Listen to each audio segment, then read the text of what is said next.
Hi, everyone. Thank you for joining us today. My name is Nancy McKay, and this is Women and Alcohol Live. And today my guest is Matt Salis. Thanks for joining me, Matt. Really glad to have you here.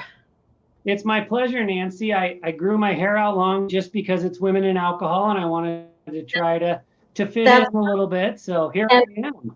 and we so appreciate it. You and your lovely locks.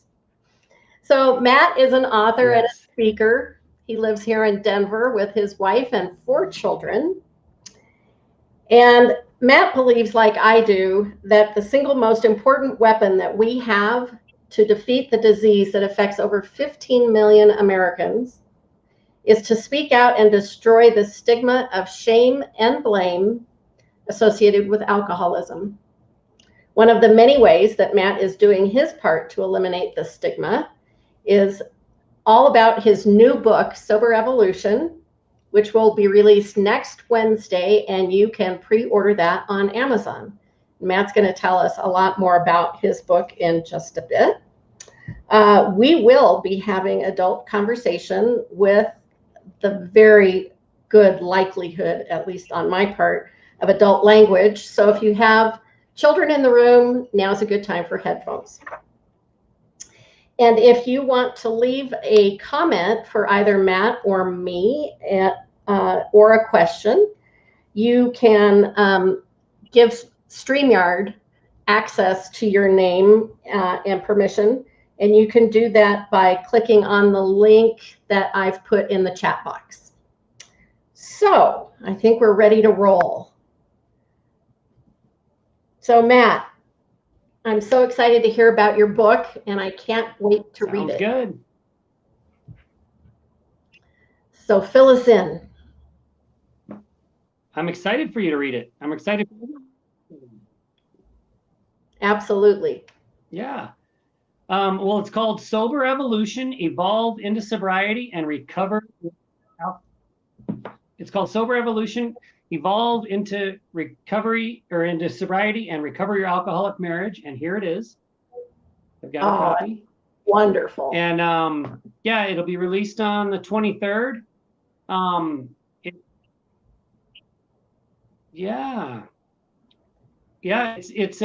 It's a story in 3 parts, Nancy. The first section is all about what got me in trouble in the first place, how I just followed all the cues of society and everything I learned from, my family and friends about drinking. And I, thirstily dove right into that. And, and how that eventually got me in trouble.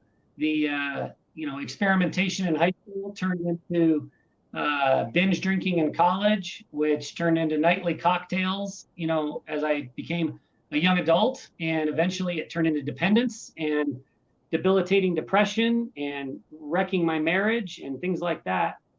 So the first section is all about that. The second section is about how I found recovery.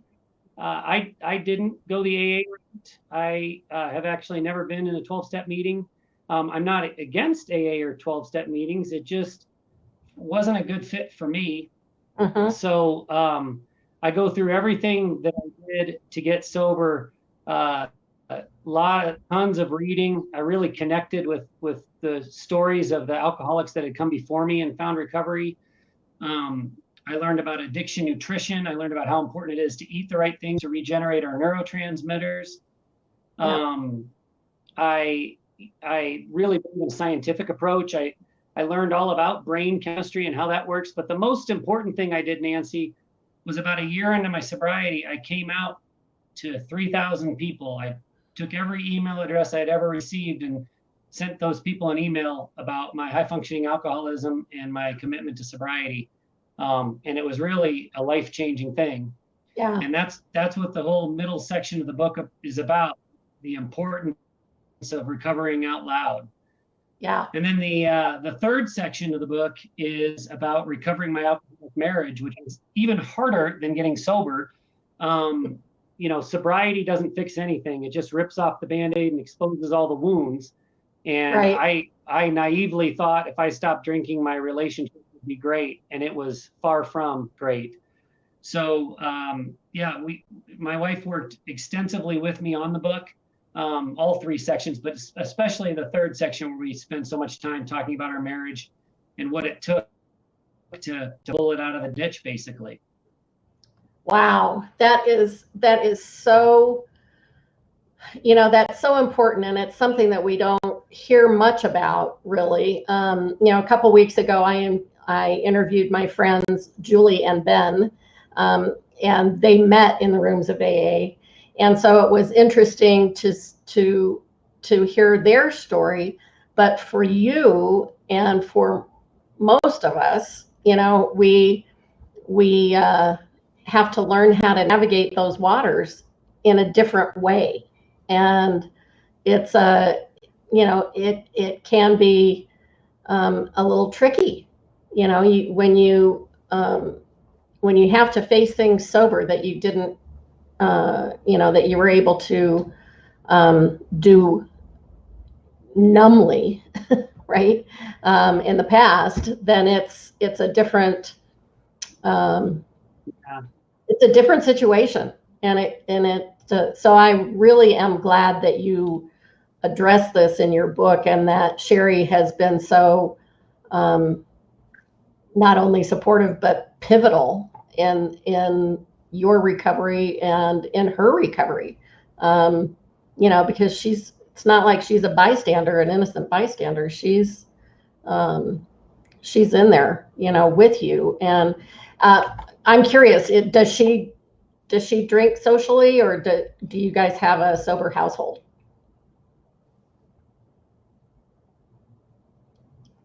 So that's a good question. At the beginning, she was the designated drinker. I was so ashamed of being sober in an alcohol-soaked world that I would insist when we would go out that she drink. And I didn't want us to look like these teetotaling losers who neither of us had alcohol in our lives. That's how ingrained this societal philosophy was in me, even in sobriety, even during most of the first year of my sobriety. But now we've come around to the point where Sheri doesn't drink at all. A lot of the research that I did just revealed to both of us that alcohol is just a poison. It's a poison in any quantity. If you're a 2-day drink social drinker, that buzz that you feel, that's your brain not functioning properly. I mean, you might as well suck on a tailpipe. There's no difference, really. And so eventually she developed this opinion that there's no safe amount of alcohol.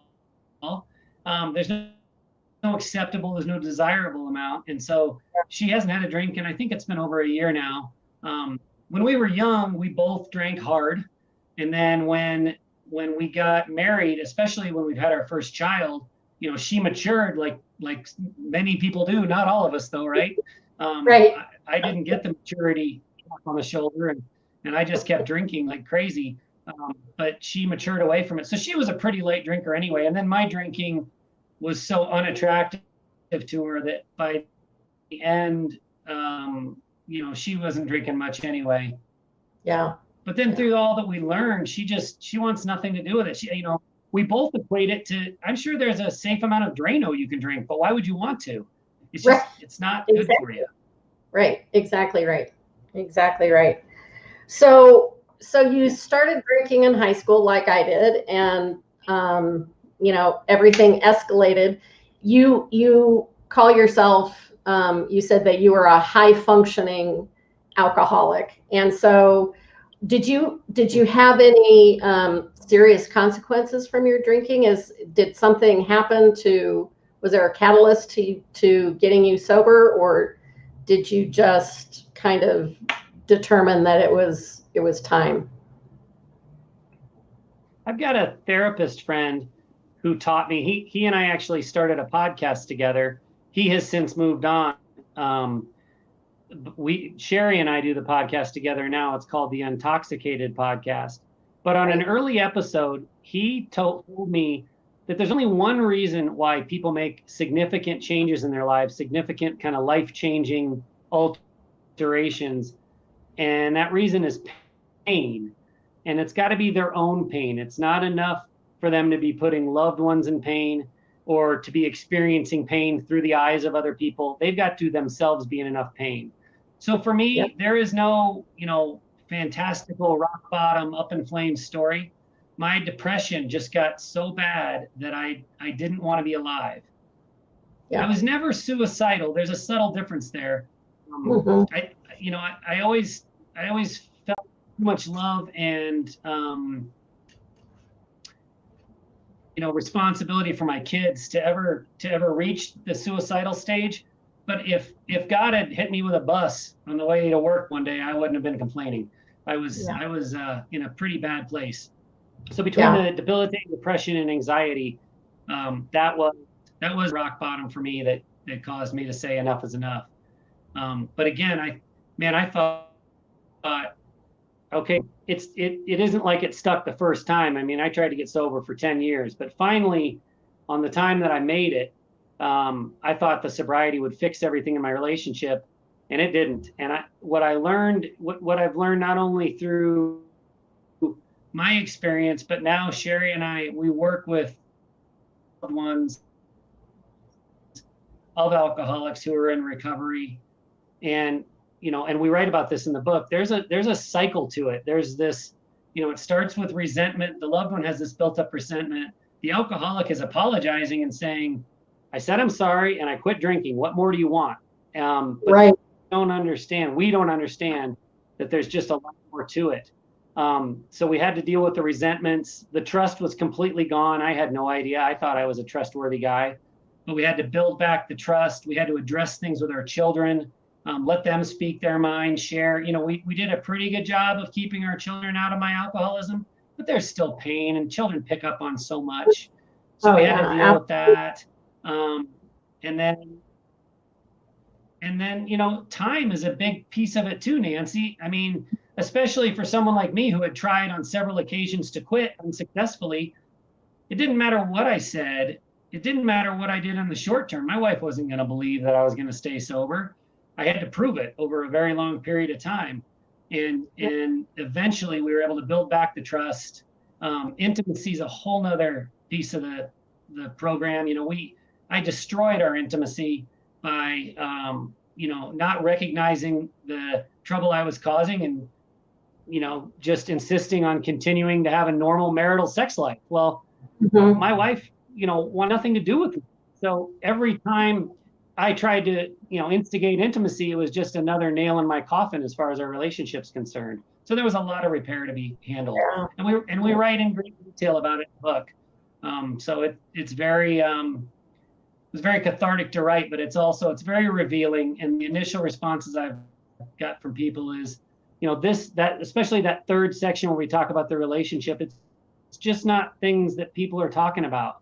And as you know as well as anyone, the key to recovery is to talk about it, be open about it, be vulnerable, let others experience the same thing you've experienced through your eyes. And then when they resonate, they can find healing through your words. Right. Absolutely.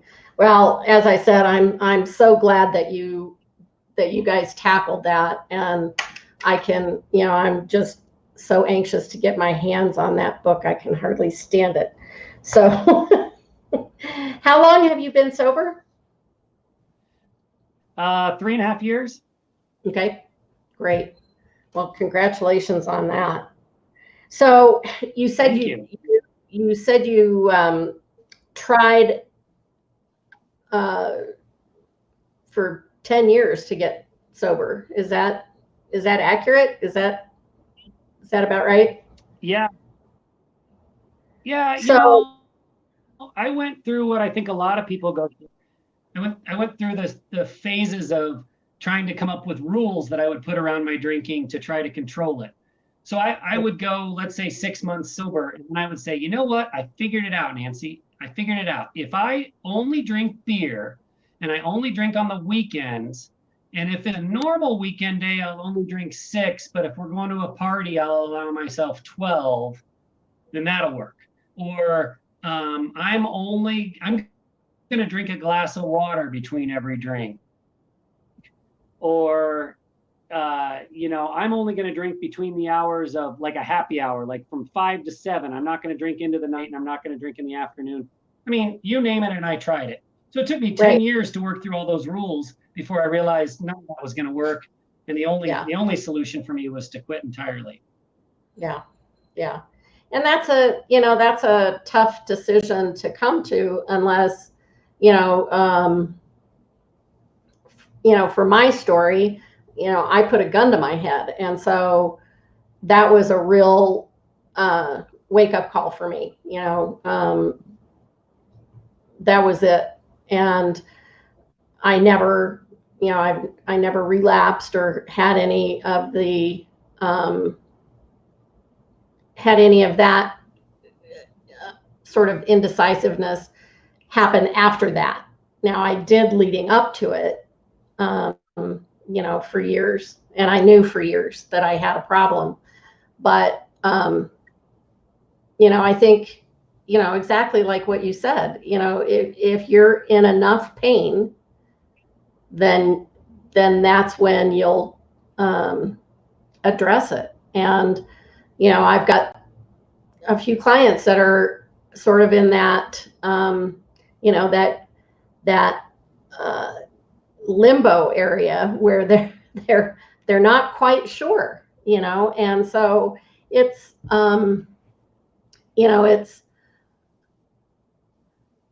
it's an interesting place to be because we've all been there. Anybody who drinks too much has been there. I think one of the biggest things we need to change in our society, and I know I'm biting off a lot here, but just the way we look at alcohol. Like, for instance, people think they have to be alcoholic in order for sobriety to be beneficial. And that's just so not true. I mean, there are so many people that can, I would argue that everyone could benefit from sobriety. You mean having your brain function the way it's supposed to all the time? Right. That seems like a pretty good thing. But just the way we glorify drinking, even on just on a social setting, whether it's to celebrate or to mourn or for anxiety relief, just to relax after a long day, the way we look at it, when all it is a brain toxifier, as this glorified thing, it's really hard for people that are on the fence. A big part of my 10 years of active alcoholism, where I was trying to quit and I was unsuccessful, was because I didn't have this up in flames rock bottom moment that I could pin my alcoholism to. So I would go for periods where I'd say, oh, I'm definitely an alcoholic. I'm at this, I can't handle this. And then I would go for long stretches where I'd say, well, I'm not as bad as those guys that sleep in the gutter and pee on themselves. So I must not be an alcoholic. And the mental gymnastics, not only was it excruciating just to live through the back and forth, but it was just a total waste. Yeah. What they say, if you go online looking for a 20-question survey about whether or not you're an alcoholic, if you go searching for that, I got news for you. You're an alcoholic. Like, you don't even need to answer the first question. And so the lengths that we will push ourselves to justify drinking before we'll finally come to grips with the fact that, hey, this isn't working for me anymore. It cost me a decade of my life, and I'm angry about it. I don't want people to have to suffer that way. I write a lot about celebrities too, Nancy. There are so many people who have just, their careers have taken off after getting clean and sober. Robert Downey Jr., for example. Jason Bateman, I listen to his podcast all the time.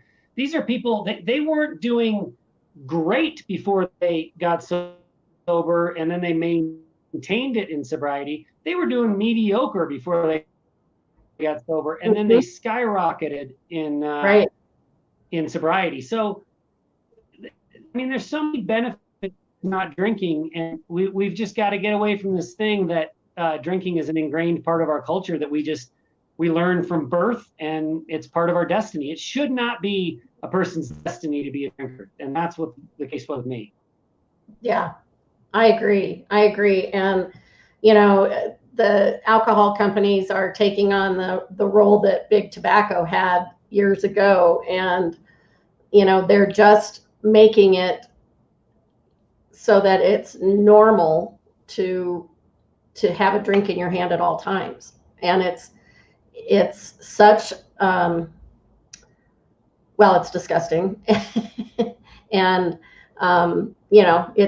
it's really a problem because people think that they're less than unless they're drinking, and nothing could be further from the truth. So it's, and one of the demographics that I look at, and I was just on a podcast not too long ago about mommy wine, and the concentration that alcohol companies are marketing to young mothers is appalling. And there's so much onesies that say, I drive my mommy to drink, and mommy sippy cup and all that nonsense. And it's it's so cute and funny, and everybody thinks it's harmless, but it's not, because it's normalizing alcoholism. And it's just a shame. Yeah, if we would just tie the negative ramifications of alcohol to alcohol and do that openly, we would have a very similar case to what we had with big tobacco. And what I'm talking about, there's I have one of my very best friends, her mother died, it's got to be 6 or 7 years ago now. And we were all told that she died of cancer. And when I came out to my friend and told her I'm an alcoholic and this is what I'm doing about it, she was crying and she said, Matt, my mom was an alcoholic. And I said, I had no idea. She said, yeah, she had a very treatable form of cancer, but her liver was in such bad shape that they couldn't do the chemo. So the death certificate said she died of cancer, but really she died of alcoholism, because had she had a healthy liver, she'd still be alive today. And I mean, that's just one anecdotal example, but there's literally millions of deaths every year that are attributed to, because I mean, if you're an alcoholic, you've probably got other health concerns too. So the death certificate usually is attributed to one of those associated issues, when it was the alcoholism that drove you to make those bad health decisions. So if we were just honest with Americans the way we were, hey, guess what? Tobacco causes lung cancer and lung cancer kills you. If we would make that direct correlation, I think the bloom would be off the rose for alcohol. At least we'd be moving in the right direction. Right. But it's, I think that's going to be a really an uphill battle. But hopefully people like you and me talking about it and trying to eliminate the stigma that's attached to it will help people understand not only the health benefits of getting sober, but also that there really should not be any shame or blame involved, because it's a disease that it's preventable if you are willing to do the work around staying sober, getting sober and staying sober.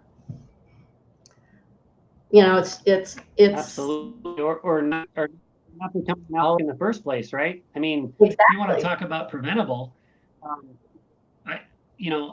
I work with lots and lots of people who are battling the disease of alcoholism, just like you do, Nancy. And I love that work. I really do. I enjoy hearing their stories and sharing mine and working together to find a better place. But I work even harder on the prevention side, on the let's change the way we view alcohol in this country and this world. Yeah. And it's that is so important, the prevention side and the trying to head things off at the pass with young kids. Absolutely. Yeah. So let's see, how can our viewers learn more about you and find you? We have our podcast, especially for folks that are having a tough time with their relationship as it relates to alcoholism. My wife and I, in addition to the two of us, we also interview guests and it's all relationship focused, and it's honest, and it is deep. It isn't surface level stuff. We talk about our sex life. We talk about the deepest, darkest moments in our relationship. We talk about the Jekyll and Hyde condition that alcohol caused, the resentments, the lack of trust, all the deep, dark details. And that is the Untoxicated podcast.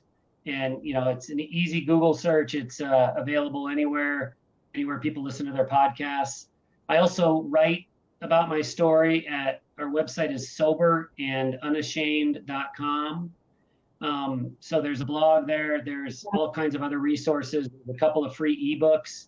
And then, of course, there's a link to pre-order Sober Evolution, our new book that comes out on the 23rd. And then the third thing I would point people toward, Nancy, my wife and I also run a nonprofit. It's called Stigma. The website is thestigma.org. We do a lot of work in the community, but we also do work on a national, international really basis with our two programs, Shout Sobriety for alcoholics in early recovery that are looking for science-based tools, something different than the 12 steps. That's not so much spiritual, but it's based on neuroscience. And we run a program for the loved ones of alcoholics called Echoes of Recovery. And you can find more information on both of those at thestigma.org.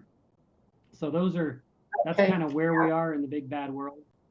Wonderful. That, you're just doing so much. And, Matt and I met at a Sober Curious event about a year ago, a little less than a year ago. I think it was in maybe November of last year. And, we've become fast friends, and it's so nice to have another element of to meet other people in the recovery community that aren't AA related. It's just, it is refreshing for me to know that there's a lot of people out there who are successfully getting and staying sober and doing it in all different ways. And it's just really wonderful to know that there's lots of folks out there, and there's a lot of people who are so willing and able to help. And Matt and I are just two of them. So if you're struggling with alcohol, please reach out to one of us or someone and get the help that you need, because it's so important to get yourself out of that situation.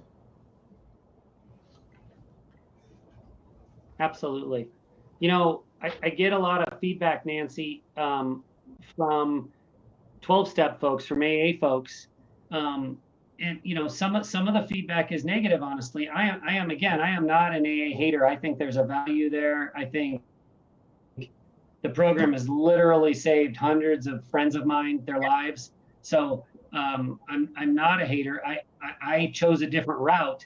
And I do hear from people that say, hey, you're only 3.5 years sober and you haven't been to an AA meeting, shut the hell up and get to a meeting. Or I'll say, the old line, I'll save a seat for you when you relapse at a meeting. Yeah. I think it's really important for people to hear from people in the real world that AA is not the only option anymore. It was for 80 years, but there's a lot of people doing some innovative things. And if you go to a few AA meetings, I'd encourage you, go to a bunch, go to 10 before you make your decision. But working for you, all hope is not lost. There are lots of ways to get and stay sober, and you've got to find the thing that works for you. Exactly. There are different ways to treat most every disease there is out there. And, if you're working with someone that has a different treatment method than another person does, we don't just call you a fool for not doing the one and only thing that exists. So the fact that we have that attitude with alcoholism is unfortunate. There are multiple ways to get and stay sober. It's exactly right. Exactly right. So thank you about that. So we've come to the portion of the of the program where I like to ask some rapid fire questions. So the first one is, what is your favorite food? Chips and guacamole. Nice. Mexican is right up there. It's so far it's been Italian and then Mexican and then, you know, kind of a crapshoot. But, and do you, other than your own, which, you know, actually I shouldn't say other than your own, but what is your favorite book?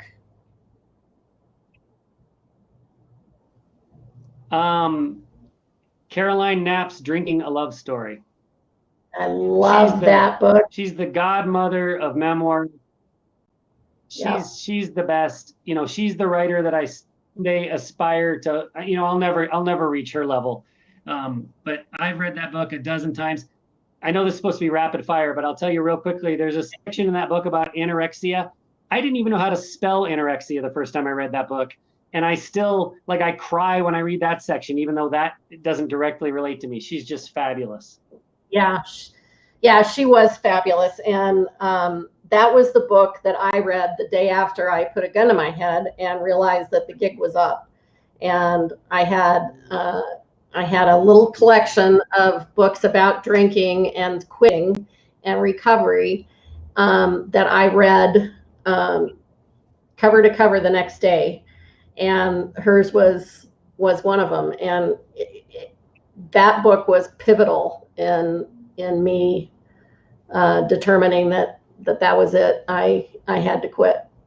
So yeah, great Absolutely. Book. And what's your favorite curse word? Oh, geez, I don't know.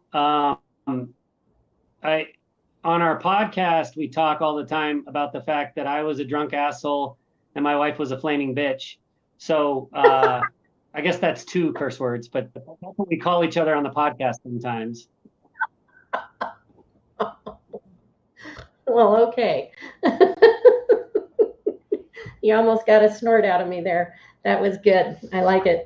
All right. Well, thank you, Matt. I so appreciate you being here. You stick around for a few minutes, and if anyone is interested in getting in touch, you can reach me at nancy@amazingoutlookcoaching.com. And I'm now really excited to offer Equus coaching in my practice. And so if you're struggling with alcohol or something else that has really got you stuck and blocked, working with horses is an amazing way to really cut through the crap quick. So please reach out, and if you're needing some help, I would love to talk with you. So thanks everybody for joining us, and we'll see you next week. Have a great one. Thanks.